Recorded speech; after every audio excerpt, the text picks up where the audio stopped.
So the first step to recognizing the problem is to identify the issues that were troubling the Roman Christians. What was going on in this church that Paul needed to address.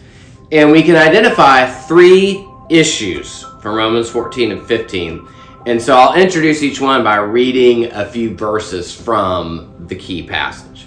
So Romans 14, 1 and 2 reads, "Except the one whose faith is weak, without quarreling over disputable matters.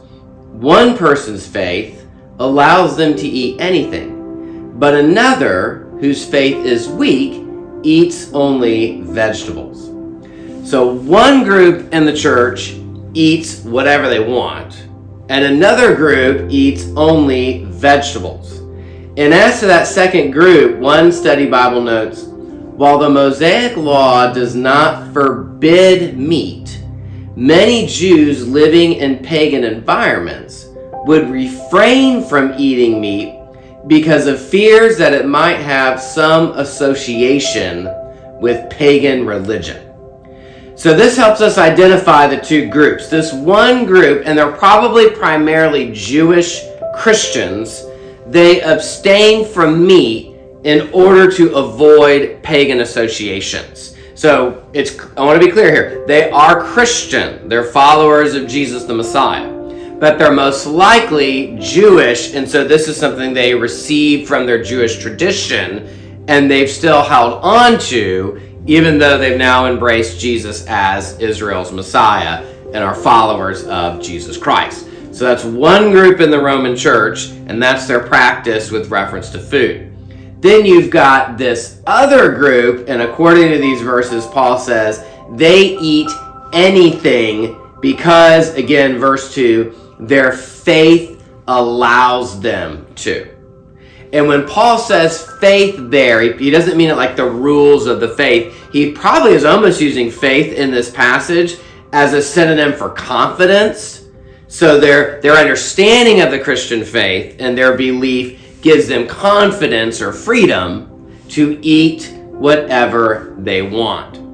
And that group is probably primarily Gentile Christians, even though Paul, who is Jewish, probably belongs to this group. But they're probably majority Gentile Christians, so they never had any rules or hang-ups or traditions about food grounded in Israel's scriptures. They don't have to work through that anyway. They come to the faith without any of that background. And so as Christians, they eat whatever they want. Now, Paul calls these 2 groups the weak and the strong. Now, granted, weak probably isn't the most flattering of terms. I mean, who wants to be the weak Christian in the assembly? But again, that's why I said he's probably using faith with reference to confidence. Like, weakness refers not to their poor Christians, but they have a very low level of confidence in their ability to eat whatever they want. And so they abstain from these things because they're not confident that it's permissible to do it. Their conscience in that area warns them, hey, you shouldn't eat these kinds of food. So Paul mentions that in verses 1 and 2. All right, so then here is the second issue from verse 5. Still Romans 14, verse 5. One person considers one day more sacred than another. Another considers every day alike. So once again, you got one group, probably the same group abstaining from the meat, that continues to observe various holy days. Probably the Jewish ceremonies of Passover, Pentecost, booths. The other group sees no need to recognize and observe these holy days. They don't recognize that there's anything special or obligatory about those days. And then lastly, verse 21, third issue, Paul writes, "It is better not to eat meat or drink wine or to do anything else that will cause your brother or sister to fall." Like with the meat, this group of Jewish Christians probably also abstained from wine in order to avoid possible ritual contamination.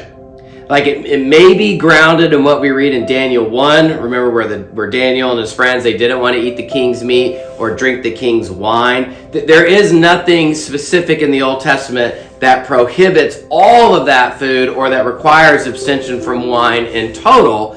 But because it was tied with Gentile paganism, they avoided it most likely to avoid any kind of possible ritual and contamination.